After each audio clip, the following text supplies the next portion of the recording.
How's it going, everybody? It's Ryan. Thanks for checking out the channel. We're back here at it again with another tutorial.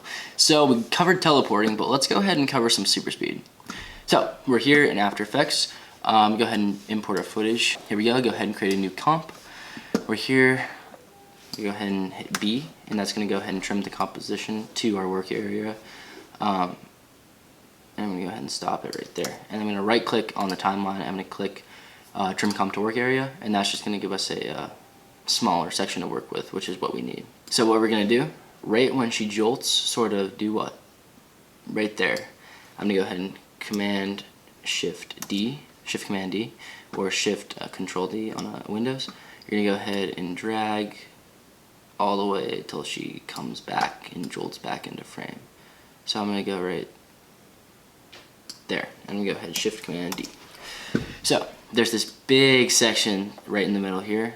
I'm going to go ahead and take that and delete it. One thing I am going to do, actually I'm not, I'm going to come in here, right there is where I'm going to go ahead and duplicate it, right click, time, freeze frame, and that, like the teleportation, is going to be our clean plate. This kind of super speed, like teleportation, is almost exactly like it. I can go ahead and delete this now. That's going to be our clean plate, drag it back, so. She jolts, and I'm going to go ahead and take this, I'm going to duplicate that, I'm going to call this still, and I'm going to go ahead and time freeze frame that as well, and then draw a mask around it, around her. Keep it sort of a tight mask. You don't really want to get too much in the background, even though we're going to blur it out anyway. So go ahead and get that done. Now we're going to take our directional blur, bam. Go ahead and put it, not exactly 90, I'm going to do like 85 degrees, and then blur that out. And there's that. Now I'm going to take this, I'm going to go Option or Alt, left bracket, right bracket, which is going to make that only one frame. So if you come in here, it's just one frame long. So she jolts. I'm going to make that a little shorter. I'm going to go like right there. I'm going to take that and put it there. So she goes 1, and I'm going to go ahead and this. So basically right now you're making a trail for her to chase, for her to go.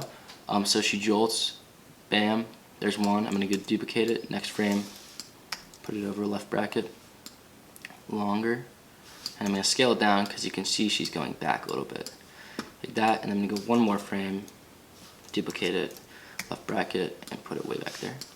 And then bam, wait a few frames, and then go ahead and duplicate it again, and put it back, duplicate it again, and then this is her coming back.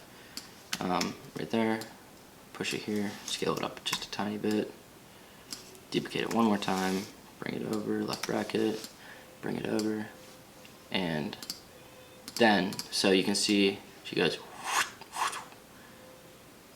and that's a little bit like that. So I'm going to go ahead, actually, I'm going to feather it just a tiny bit.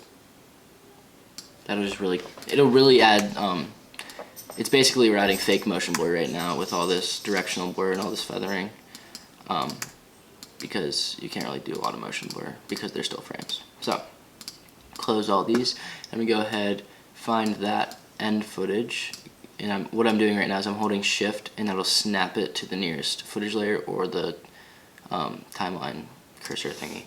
So come in here, we're going to look at it, we're going to go like that, like that. So that is the gist of it. You can see there's a little bit of a line right here, and that is only because with that mask, it was at the bottom of the frame. So I'm going to go ahead and drag that up. And doing this actually isn't really going to mess up anything. So you can see, because if you're watching it fast, boom, boom. It's not really doing a lot. It's not really noticeable to anybody. So if you guys want to see any more tutorials, don't be afraid to email us at hesseffects2020@gmail.com. Again, thanks for checking out the channel, and we hope to see you with the next video or tutorial. See you later.